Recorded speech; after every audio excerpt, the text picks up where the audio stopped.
একবার স্বামী স্ত্রী দুইজন চিড়িয়াখানায় গেলেন। সেখানে তারা বিভিন্ন প্রজাতির প্রাণী দেখে বিভিন্ন কথা বলছিলেন এবং আনন্দে উচ্ছ্বসিত হচ্ছিলেন। আকস্মিকভাবে তারা একটি বানরের খাঁচার পাশ দিয়ে যাচ্ছিলেন। তখন দেখলেন একটি পুরুষ বানর একটি স্ত্রী বানরের সাথে দুষ্টুমি করছে, তাকে নানানভাবে খুশি করার চেষ্টা করছে। এটা দেখে লোকের স্ত্রী প্রফুল্ল মনে বলল, দেখুন তাদের উভয়ের মধ্যে কত মিল, আর বানর কত কিছু করছে, কতভাবে ভালোবাসা প্রকাশ করছে, কেননা সে তার প্রতি যত্নশীল। স্বামী মুচকি হাসলেন। সামনে অগ্রসর হল যেখানে জঙ্গলের রাজা সিংহের খাঁচা ছিল। সেখানে সিংহ সগর্বে এক জায়গায় বসা ছিল এবং সিংহে অন্য জায়গায়।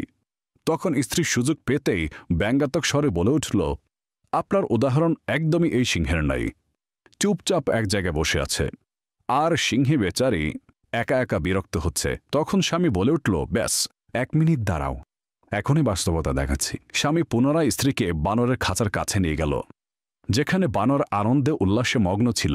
লোকটি একটি ছোট পাথর হাতে নিল এবং স্ত্রী বানর দিকে ছুঁড়ে মারল, যার ফলে বানর ভয়ে স্ত্রী বানরকে ছেড়ে সেখান থেকে ভিতর পালিয়ে গেল।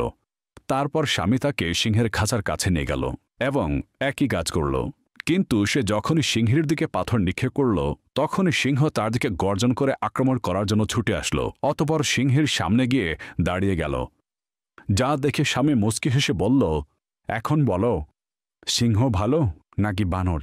ভিউয়ার্স, পৃথিবীতে এমন অনেক মানুষ রয়েছে যারা সবসময় তাদের ভালোবাসাকে প্রকাশ করেন না, কিন্তু এর মানে কখনোই এটা নয় যে সে আপনাকে উপলব্ধি করে না বা আপনাকে ভালোবাসে না। অনেক সময় সে তার অনুভূতিকে মূল্যবান মুহূর্তে বা প্রয়োজনের সময় প্রকাশ করে থাকে, যা তাদের চেয়ে 1000 গুণ শ্রেয় যারা প্রয়োজনের সময় একা রেখে চলে যায়। কাজেই নিজ সম্পর্ককে মূল্যায়ন করুন, উপলব্ধি করুন এবং সম্পর্কের হক আদায় করুন।